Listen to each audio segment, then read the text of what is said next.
Hi friends, welcome to Uma kitchen.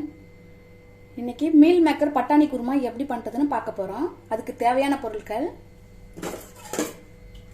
100 gram meal maker, 2 தேங்காய் பத்தை திருவி வச்சுருக்கேன், 2 வெங்காயம் நறுக்கி வச்சுருக்கேன், 10 பூண்டு பல், 1 துண்டு இஞ்சி நல்லா தட்டி வச்சுருக்கேன், 3 தக்காளி,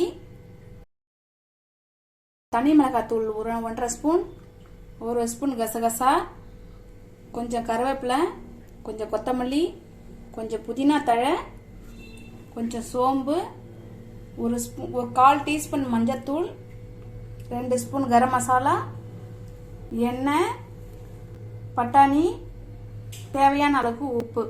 இப்போ எப்படி செய்யறதுன்னு பார்க்க போறோம்.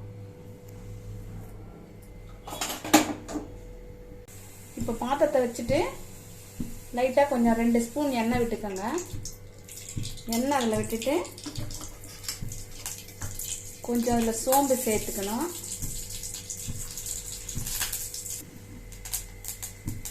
அதில் கசகசா கொஞ்சம் சேர்த்துக்கணும். சேர்த்துட்டு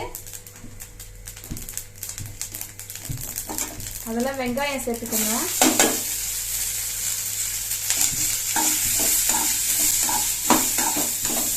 வெங்காயம் லேசாக அப்படி வதங்கினவங்க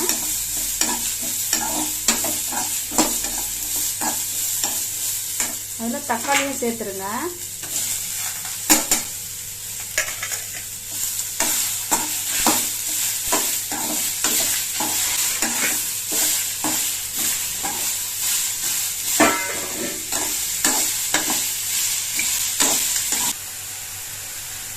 இப்போ பாருங்க, வெங்காயம் தக்காளி நல்லா வதங்கிடுச்சு. இப்போ இதில் தேங்காய் சேர்த்துக்கிறேன். தேங்காய் சேர்த்த உடனே நல்லா வதக்கணும். இப்போ வதங்கிடுச்சு. இப்போ ஸ்டவ் சிம்மில் வச்சுட்டு இப்போ இறக்கி வேற பாத்திரத்தில் மாற்றிக்கலாம்.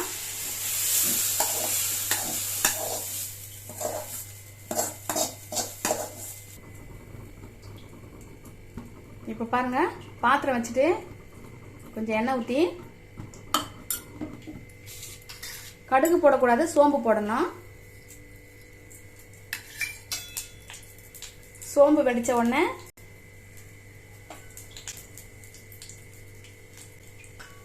இஞ்சி பூண்டு விழுது சேர்த்துக்கணும். அதோட கருவேப்பிலை கொத்தமல்லி கொஞ்சம் புதினா சேர்த்தாச்சு.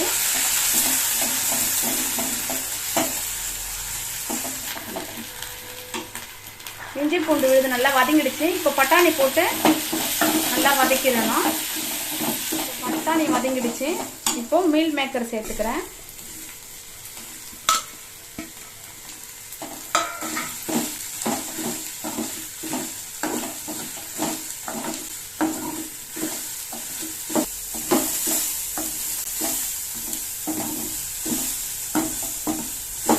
இப்போ மீல் மேக்கர் வதங்கிடுச்சு.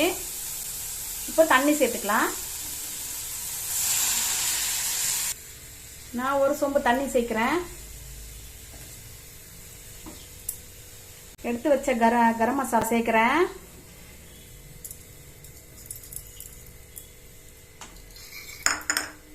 மஞ்சத்தூள் சேர்க்கிறேன். வெறும் மிளகாய் தூள் சேர்த்துறேன், தனி மிளகாய் தூள். இப்போ தேவையான அளவு உப்பு சேர்க்க போறேன்.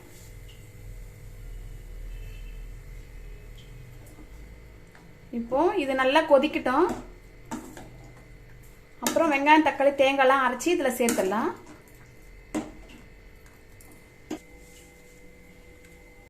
இப்போ வெங்காயம் தக்காளி வதக்கி வச்சது நல்லா ஆறிடுச்சு. இப்போ இதை மிக்ஸி ஜாரில் மாற்றி அரைச்சி எடுத்துக்கலாம்.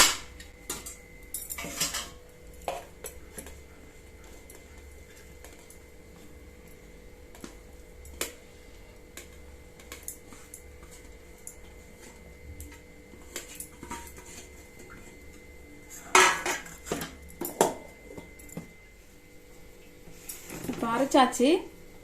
அரைக்கும் போது லைட்டாக தண்ணி விட்டு அரைச்சிக்கோங்க. இங்கே பாருங்க, அரைச்சாச்சு. இப்போ இதை குழம்புல சேர்த்துடலாம்.